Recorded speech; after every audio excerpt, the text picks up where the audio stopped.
الحمد لله نحمده ونستعينه ونستغفره ونعوذ بالله من شرور أنفسنا ومن سيئات أعمالنا من يهده الله فلا مضل له ومن يضلل فلا هادي له وأشهد أن لا إله إلا الله وحده لا شريك له وأشهد أن محمدا عبده ورسوله أما بعد فإن خير الحديث كتاب الله وخير الهدي هدي محمد صلى الله عليه وعلى آله وسلم وشر الأمور محدثاتها وكل محدثة بدعة وكل بدعة ضلالة وكل ضلالة في النار. قال الله تبارك وتعالى اتبعوا ما أنزل إليكم من ربكم ولا تتبعوا من دونه اولیاء. میرے محترم دینی بھائیوں اور قابل احترام اور بہنوں،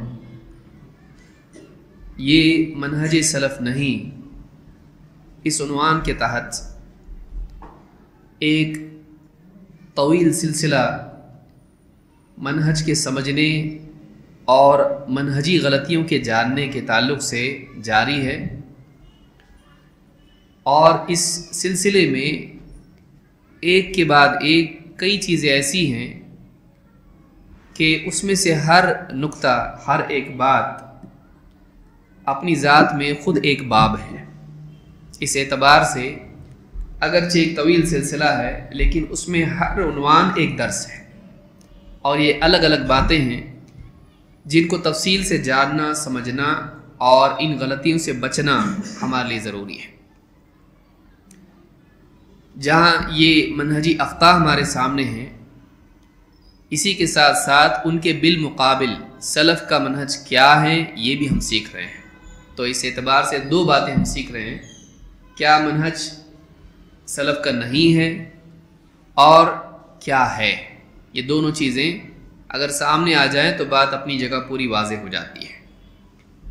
پچھلے درس میں ہم نے دیکھا تھا کہ سلف کا یہ منہج نہیں ہے کہ بلا دلیل باتوں کو دین کی بنیاد مان لیں، دین کے عقائد اور احکام کے لیے اس پر بنا رکھیں، بلکہ سلف کا منہج یہ ہے کہ عقیدہ ہو، عبادات ہوں یا معاملات ہوں، اخلاق ہوں، حلال و حرام کا مسئلہ ہو یا دین کے کوئی بھی معاملات ہوں، ان میں کسی بھی چیز کو حق ماننے کے لیے اس کی دلیل دیکھی جائے.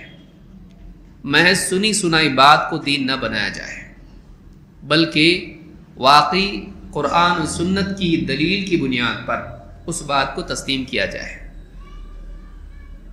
یا تو اللہ کی کتاب دلیل ہے قرآن کریم، یا نبی اکرم صلی اللہ علیہ وسلم کی سنت دلیل ہے، یا پھر مسلمانوں کا اجماع، اہل حق کا، مجتہدین کا اجماع، یہ دلیل ہے. لیکن کسی عالم کا قول ہو، اب اس قول ہی کو دلیل بنا دیا جائے تو اسلام میں اس کی گنجائش نہیں ہے، اس لیے کہ علماء میں اختلاف بھی ہوتا ہے. تو جب اختلاف ہو جائے تو اللہ تعالیٰ نے فرمایا فَإِن تَنَازَعْتُمْ فِي شَيْءٍ فَرُدُّوهُ إِلَى اللَّهِ وَالرَّسُولِ.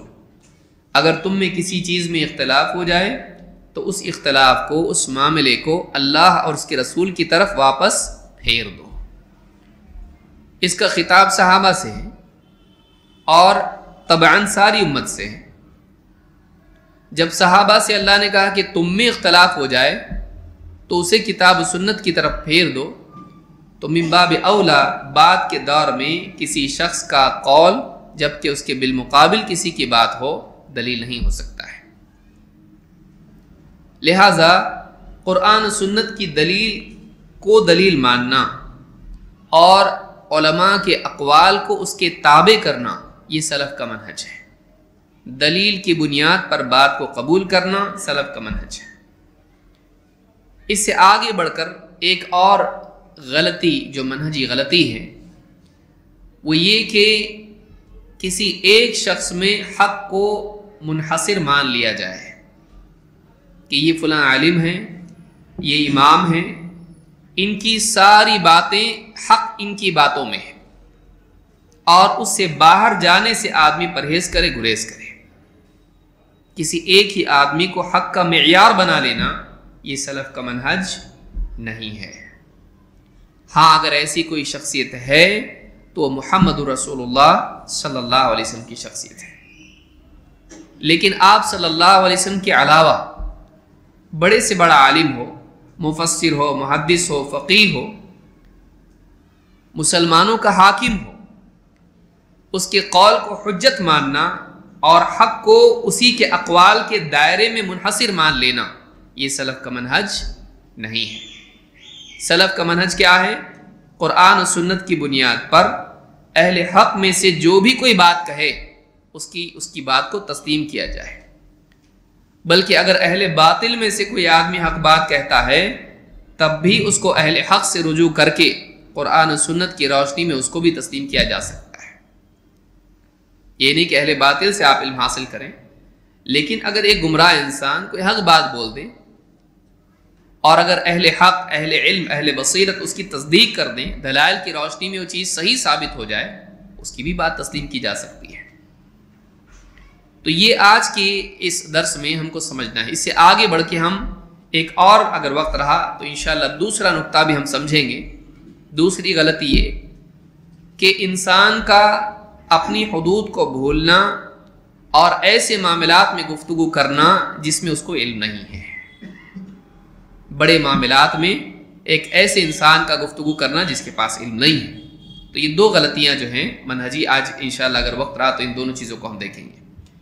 شیخ محمد بن عمر بازمول حفظہ اللہ کہتے ہیں لیس من منہج السلف الالزام باتباع قول احد الا رسول اللہ صلی اللہ علیہ وسلم خاصتا فی المسائل الاجتہادیہ۔ کہتے ہیں کہ نبی صلی اللہ علیہ وسلم کے علاوہ کسی شخص کے قول کی اتباع کو لازم قرار دینا خصوصاً اجتہادی مسائل میں سلف کا منہج نہیں ہے۔ نبی صلی اللہ علیہ وسلم کے علاوہ کسی کے قول کو لوگوں پر لازم کر دینا کہ تم کو اس کی بات ماننی لازم ہے، خاص طور سے اجتہادی مسائل میں جس میں غلطی کا امکان ہوتا ہے اور کئی لوگوں کے فتوے، کئی لوگوں کے اقوال اس میں ہوتے ہیں، تو ایسے معاملات میں کسی ایک ہی کے قول کے تابع لوگوں کو کرنا کہ اسی کی ماننی پڑے گی، یہ سلف کا منہج نہیں ہے، بلکہ سلف کا منہج یہ ہے کہ جس کی بھی بات دلیل کے مطابق ہو تسلیم کی جائے گی۔ آئیے اس سلسلے میں دیکھتے ہیں دلائل کیا ہے۔ اللہ کے نبی صلی اللہ علیہ وسلم فرماتے ہیں لو بدا لکم موسیٰ فاتبعتموہ وترکتمونی لضللتم عن سواء السبیل۔ لو اگر بدا لکم موسیٰ، اگر موسیٰ علیہ السلام تمہارے سامنے آج ظاہر ہو جاتے، یہاں پر لو ہے، یہ امکانی جواب نہیں ہے، ایسا اگر فرض کر لو ہوتا، ایسا ہونے والا نہیں ہے، تو ایسا ہونے والا ہو تو اس کو اذا کے ساتھ کہتے ہیں جب ایسا ہو، لیکن اگر نہیں ہونے والا ہے لیکن تھوڑی دیر کے لیے اس پر گفتگو کر لو تو عموماً ایسے جملے کے لیے لو آتا ہے، جسے اللہ نے فرمایا لو کان فیہما آلہۃ الا اللہ لفسدتا۔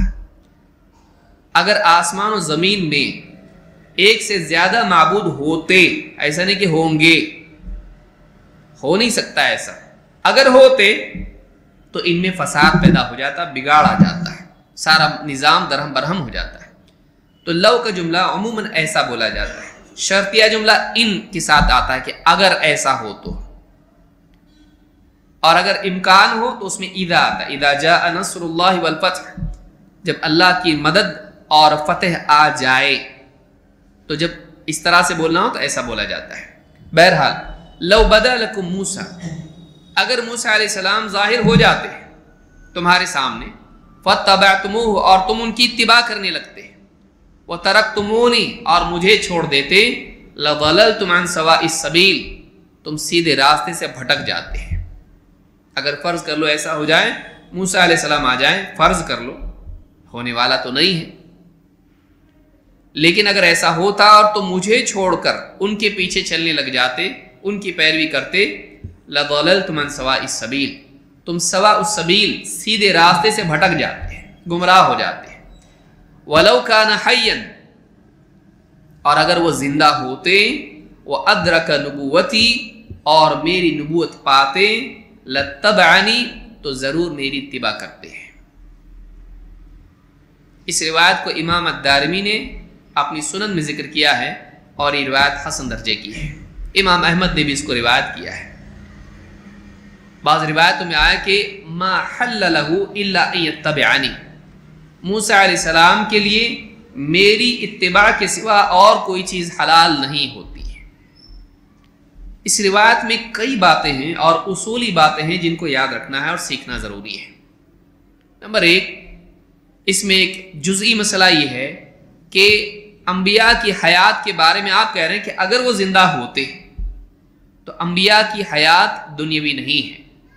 جو روایات آئی ہیں موسیٰ علیہ السلام کا قبر میں نماز پڑھتا ہوا نبی صلی اللہ علیہ وسلم کا دیکھنا، یا روایت الانبیاء احیاء فی قبورہم یصلون، انبیاء اپنی قبروں میں زندہ ہیں، نماز پڑھتے ہیں، اگرچہ بعض نے اس کو ضعیف کہا ہے لیکن حسن درجے کی روایت ہے، اس لیے کہ موسیٰ علیہ السلام کا قبر میں نماز پڑھنا مزید اس کی تائید کرتا ہے۔ تو یہ جو حیات ہے یہ دنیاوی نہیں ہے۔ یہ کون سی حیات ہے؟ برزخی حیات ہے۔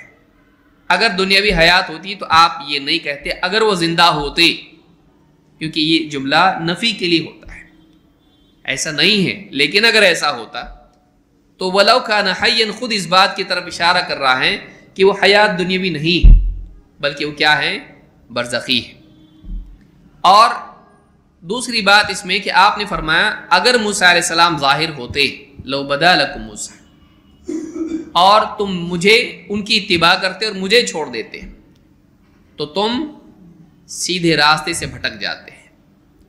غور کریں، موسیٰ علیہ السلام اللہ تعالیٰ کے رسول ہیں جنہیں اللہ تعالیٰ نے حق دیا اور اپنی کتاب عطا کی، فرعون کے پاس بھیجا، فرعون پر لازم کیا کہ وہ ان کی مانے، بنی اسرائیل کے لیے ان کو رہنما، اسوہ، نبی اور رسول بنایا اور بنی اسرائیل کو ان کے تابع کیا، اللہ کی طرف سے بھیجے ہوئے۔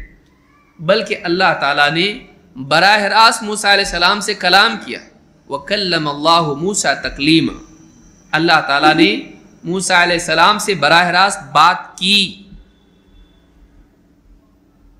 لیکن اس کے باوجود اللہ کے نبی صلی اللہ علیہ وسلم فرما رہے ہیں اگر آج موسیٰ علیہ السلام آ جاتے، مجھے چھوڑ کے ان کے پیچھے چلتے، میرے قول کو چھوڑ کر ان کا قول لیتے، میرے راستے کو چھوڑ کے ان کا راستہ اپناتے، شرعی احکام میں، تفصیلی احکام میں، ورنہ سارے نبیوں کا راستہ ایک ہے، اہدنا الصراط المستقیم۔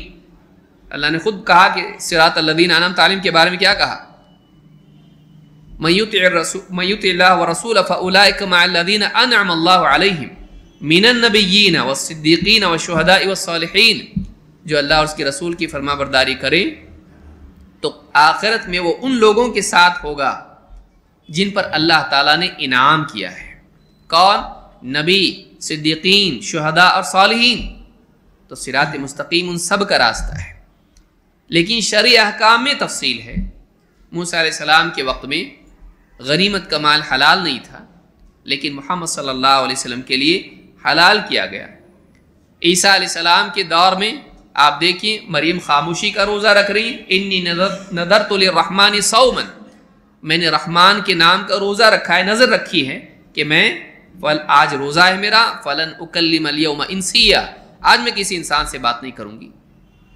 خاموشی کا روزہ۔ زکریا علیہ السلام 3 دن تک بات نہیں کر رہے ہیں۔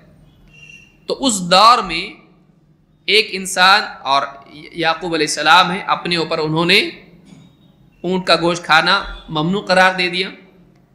تو کئی احکام پچھلی شریعتوں میں ہیں، لیکن اس شریعت میں محمد صلی اللہ علیہ وسلم کی شریعت میں یا تو وہ منع تھا اب حلال ہو گیا، یا پھر وہ حلال تھا اب منع ہو گیا۔ کئی معاملات ایسے ہیں۔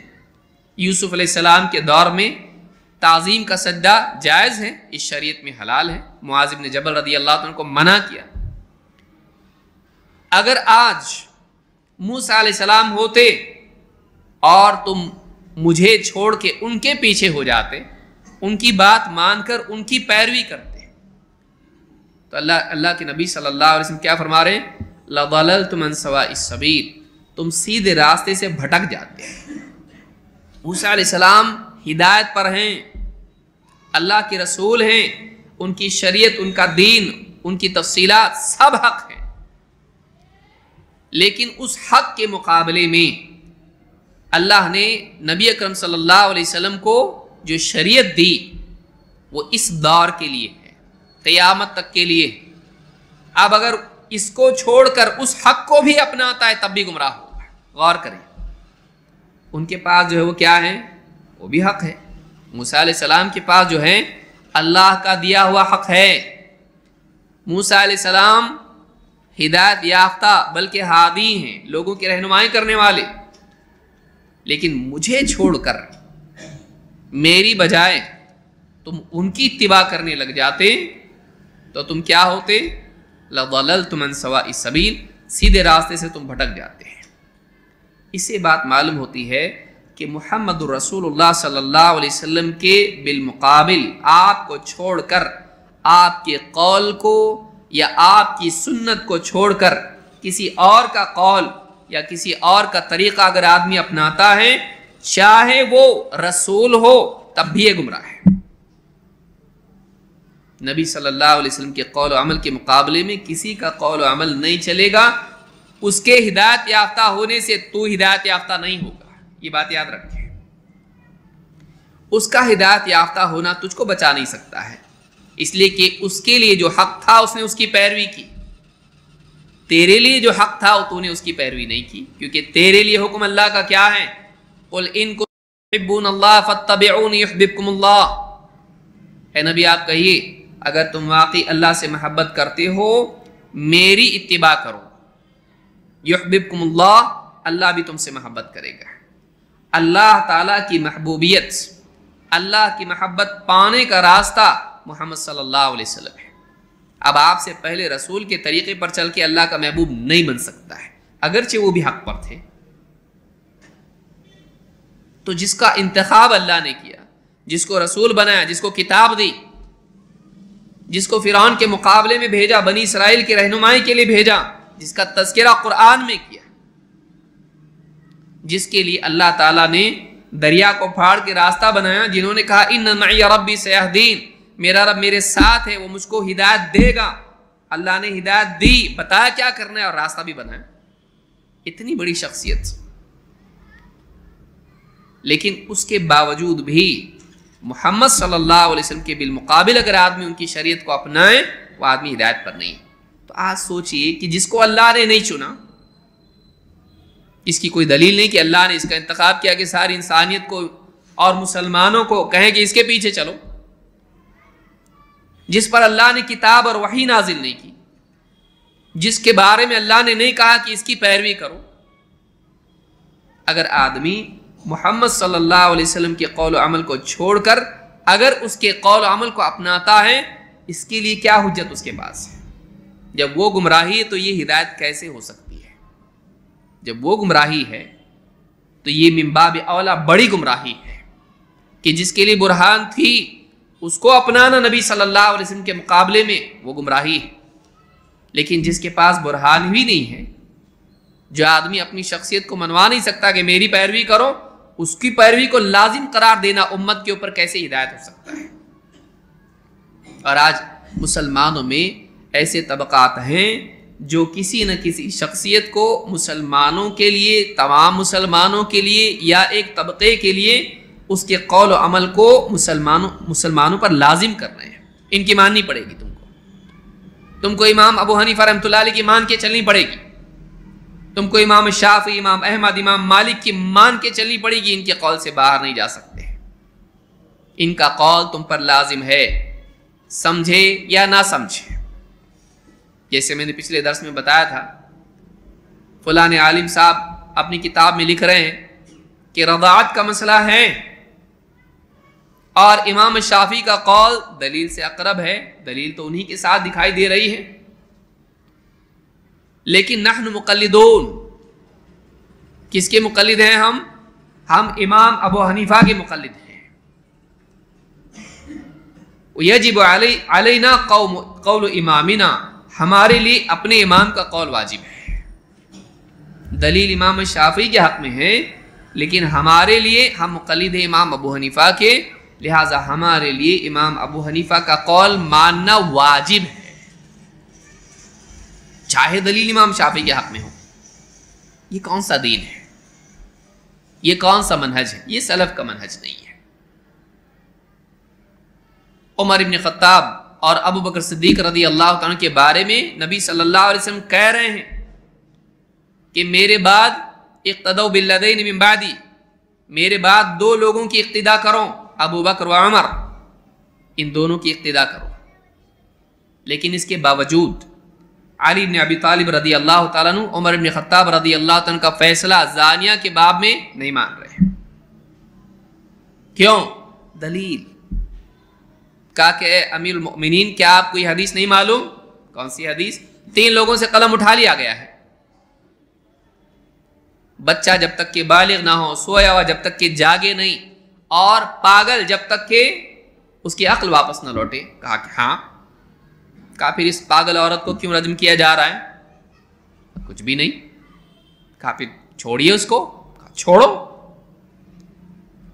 عمر بن خطاب رضی اللہ عنہ کے قول کے باوجود، جبکہ وہ علمی اعتبار سے امام ہیں، مجتہد بھی ہیں، اور مسلمانوں کے تنظیمی امور کے اعتبار سے خلیفہ اور حاکم بھی ہیں، 2 چیزیں ان میں جمع ہو رہی ہیں۔ ایک تو آدمی عالم ہوتا ہے لیکن حاکم نہیں ہوتا ہے، حاکم ہوتا ہے لیکن امام اور مجتہد نہیں ہوتا ہے۔ لیکن عمر ابن خطاب رضی اللہ تعالیٰ نے 2 چیزیں ان میں جمع ہو رہی ہیں، مسلمانوں کے حاکم بھی ہیں، خلیفہ ہیں، اور اس کے ساتھ ساتھ بہترین درجے کے اعلیٰ ترین درجے کا علم ان کے پاس ہے۔ اس درجے کا علم کہ آپ صلی اللہ علیہ وسلم کہہ رہے ہیں میرے بعد اگر کوئی نبی ہوتا تو عمر ہوتے ہیں، ہوتا تو عمر ہوتے ہیں۔ آپ سوچئے، لیکن پھر بھی حضرت علی رضی اللہ تعالیٰ ابن عمر کیا کہہ رہے ہیں؟ ان کے پاس آدمی آیا، امام احمد نے اس کو روایت کیا اور دوسروں نے بھی، ابو داؤد میں بھی ایک روایت اس باب میں ہے۔ حج تمتع کے بارے میں ایک آدمی نے پوچھا، حج تمتع؟ کہا ہاں ہے۔ کہا آپ کے والد صاحب تو منع کرتے تھے نا؟ آپ کے والد صاحب کون؟ عمر ابن خطاب رضی اللہ تعالیٰ عنہ۔ کہا کہ ذرا بتاؤ، اگر میرے والد ایک چیز سے منع کرتے تھے اور نبی صلی اللہ علیہ وسلم نے اس کو کیا ہے یا اس کی اجازت دی ہے، آپ کی سنت سے وہ ثابت ہے، چاہے قول سے ہو یا عمل سے۔ اگر میرے والد ایک چیز سے منع کرتے تھے لیکن نبی صلی اللہ علیہ وسلم سے وہ چیز ثابت ہے، تو میرے والد کا قول لے گا کہ نبی کا؟ کس کے قول کی اتباع زیادہ ضروری ہے؟ کہا نبی صلی اللہ علیہ وسلم۔ تو کہا پھر بول دیا نا، نبی صلی اللہ علیہ وسلم سے ثابت ہو۔ باپ ہیں، لیکن ابن عمر کہہ رہے ہیں میرے باپ سے بڑھ کے کس کا قول ہے؟ نبی صلی اللہ علیہ وسلم۔ یہ کس کا منہج ہے؟ یہ صحابہ کا منہج ہے۔ شخصیات کی عظمت اپنی جگہ ہے، لیکن ان کا قول ان کی ساری عظمت کے باوجود دلیل کا محتاج ہے۔ شخصیات کی تعظیم، بعض اوقات شخصیات کی تعظیم آدمی کو ان کے بارے میں دلیل سے مستغنی کر دیتی ہے۔ ان کے بارے میں ان کے قول کی دلیل کی کیا ضرورت ہے؟ دلیل کی ضرورت نہیں ہے۔ قُلْ هَاتُوا بُرْهَانَكُمْ إِن كُنتُمْ صَادِقِينَ، دلیل لاؤ اگر تم بات میں سچے ہو، اگر تمہارا دعویٰ سچا ہے، تمہارا قول تم کہہ رہے ہو کہ حق ہے، دلیل کا محتاج ہے۔ دلیل 2 مانتے ہیں، البینۃ علی المدعی، دلیل کی ذمہ داری دعویٰ کرنے والے پر ہے۔ اگر کوئی شخص کوئی امت کے لیے قول دیتا ہے یہ ہے یہ نہیں ہے، اس کو دلیل دینی پڑے گی۔ وہ صرف اپنی شخصیت کی عظمت سے وہ بات نہیں منوا سکتا ہے۔ آپ غور کریں، یہ سلف کا اصول ہے۔ لیکن بعض اوقات شخصیات کی تعظیم میں انسان اتنا اندھا ہو جاتا ہے کہ پھر دلیل چاہے ان کے قول کے خلاف ہو، ان کا قول چھوڑنے کے لیے تیار نہیں ہوتا ہے۔ کبھی امید کی وجہ سے کچھ تو ہوگا ان کے پاس، امید کچھ تو ہوگا، لیکن ہمارے پاس ہے جو سامنے دلیل ہے اس کو نہیں دیکھتا ہے، اور گمان میں سوچتا ہے ان کے پاس ہوگا. تو گمان حق کے مقابلے میں نفع نہیں دیتا ہے. اللہ نے کیا فرمایا؟ ان الظن لا یغنی من الحق شیئا. گمان حق کے مقابلے میں کام نہیں آتا ہے. گمان دلیل کا بدل نہیں بن سکتا ہے. گمان دلیل کا بدل نہیں بن سکتا ہے. دلیل دلیل ہے، دلیل کی بنیاد پر باتوں کو قبول و رد کیا جائے گا. تو امت کے لیے کسی ایک شخص کو، چاہے وہ امام ہو مسلمانوں کے یا پیر صاحب ہیں، ہمارے پیر صاحب نے منع کیا ہے، پھر چاہے وہ گوشت سے منع کریں، چاہے وہ پاؤں چومنے کے لیے کہیں، چاہے وہ شرعی احکام داڑھی کاٹنے کے لیے کہیں. کیوں کاٹنے کے لیے کہا؟ بولے گھمنڈ ٹوٹے گا. خرافات کا ارتکاب ایک غیر مطلوب چیز بلکہ ممنوع چیز کے ذریعے سے ایک انسان کسی مطلوب خیر تک نہیں پہنچ سکتا ہے. یاد رکھیے کہ غیر شرعی وسیلے سے ایک انسان شرعی مقاصد تک نہیں پہنچ سکتا ہے. صوفیوں میں آپ کو یہ ملے گا کہ اپنے اندر تواضع پیدا کرنے کے لیے پیر صاحب نے کہا داڑھی واڑی مونڈ دو، سب کچھ ختم. وہ اپنے آپ کو چھپانے کے لیے، گمنام بنانے کے لیے بے دین بنا رہا ہے. تو پیر کی غلط بھی صحیح ہوتی ہے. دلیل کیا ہے؟ خضر. موسیٰ علیہ السلام کی سمجھ میں نہیں آ رہا ہے، بچے کو قتل کر رہے ہیں، دیوار کو ٹھیک کر رہے ہیں، کشتی میں سوراخ کر دے رہے ہیں، عقل میں نہیں آ رہی. تو دلیل کیا لی کہ اولیاء کی باتیں عقل میں نہ بھی آئیں تو حق ہوتی ہے. یہ بات مانتے ہیں لوگ. خضر اولیاء اور نبی، موسیٰ علیہ السلام رسول اور خضر ولی، ایسا نہیں ہے. موسیٰ علیہ السلام بھی نبی اور خضر بھی نبی ہے، دونوں نبی. وما فعلته عن امری، خضر نے کیا کہا؟ میں نے اپنی طرف سے نہیں کیا. یہ وما فعلته عن امری، میں نے اپنی طرف سے نہیں کیا، یہ میرا اپنا حکم نہیں ہے، میرا اپنا معاملہ نہیں ہے، یہ اللہ والا معاملہ ہے، اللہ کا حکم ہے. علماء نے کہا یہ بات، اس بات کی دلیل ہے کہ وہ اللہ کے نبی ہے. ابن کثیر کہہ رہے ہیں، ابن حجر کہہ رہے ہیں، کئی علماء نے کہا، بلکہ کہا کہ ساری گمراہیاں ختم ہو جاتی ہیں، اہل باطل کے سارے ہتھ کنڈے ختم ہو جاتے ہیں جیسی آدمی خضر کو نبی مان لیتا ہے. تو یہ غیر نبی کا قول لوگوں پر لازم کرنا، بلکہ اس سے آگے بڑھ کے ہم کہیں کہ نبی صلی اللہ علیہ وسلم کے علاوہ کسی اور کی تمام باتوں کو امت پر لازم قرار دینا سلف کا منہج نہیں ہے. پوری تاریخ اسلاف کے ہم کو اس کے بالعکس بتاتی ہے. تو یہاں پر آپ نے فرمایا اگر مجھے چھوڑ کے موسیٰ کے بھی پیچھے چلتے تو تم گمراہ ہو جاتے. تو موسیٰ علیہ السلام سے ان کے بعد دوسرے آج اس امت کے افراد میں کوئی کیا موسیٰ علیہ السلام کے برابر ہے؟ ان کی کوئی برابر نہیں. تو جب ان کے لیے حکم ہے، ان کے معاملے میں یہ فیصلہ ہے، تو باقی کے معاملے میں من باب اولا یہ فیصلہ نافذ ہوگا کہ ایسا آدمی گمراہ ہے، ایسا آدمی گمراہ ہے. آئیے آگے بڑھتے ہیں. ابن تیمیہ رحمۃ اللہ علیہ سلسلے میں کہتے ہیں اما وجوب اتباع القائل فی کل ما یقولہ من غیر ذکر دلیل، دلیل ذکر کیے بغیر کسی بولنے والے کی بات کا لوگوں پر لازم کر دینا یا اس کی بات کو قبول کرنا، اس پر چلنا، لازم ہو جانا بغیر کسی دلیل کے ذکر کیے کہ میں نے بولا مانو، یا انہوں نے کہا اس کو مانو، ماننا ہی پڑے گا، تمہارے لیے لازم ورنہ گناہگار ہو جاؤ گے.